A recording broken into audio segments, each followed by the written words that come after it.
ඉතින් අද නිවාඩු දවසේ මායි මගේ යාළුවෝ ටිකයි තීරණය කරා පොඩි ගමනක් යන්න.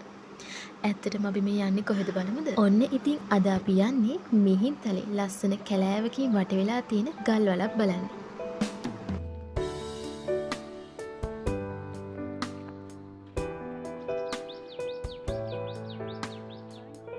මිහින්තලේ ටවුන් එකෙන් බැහැලා අනුරාධපුරයේ පැත්තට එනකොට හම්බෙනවා රජරට විශ්වවිද්‍යාලය.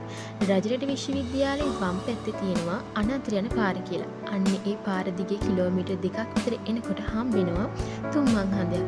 ඔන්න ඔය තුන්මංහන්දියේ වම් පැත්තට තමයි යන්න ඕනේ. එතකොට ඔයාලටත් පුළුවන් මෙන්න මේ ලස්සන ගල් වලට යන්න. කැලෑවක් ඇතුළට වෙන්න තමයි මෙන්න මේ ලස්සන ගල්වල තියෙන්නේ. ඉතින් මතක් කරලම තනියම යන්න නම් හිතන්නවත් එපා.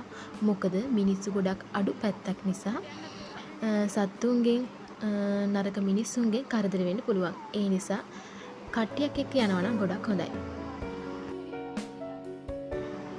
ඔන්න ඉතින් ඔය ඉන්නේ මායි මගේ ගමන් සගයෝ ටිකයි.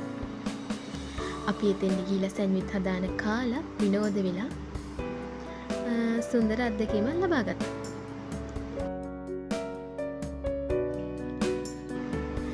ඉතින් යාළුවනේ අදට මං ගිහින් එන්නම්. මේ වගේ ලස්සන අත්දැකීමක් අරගෙන ආයෙත් දවසක හමු වෙමු. සුබ දවසක්.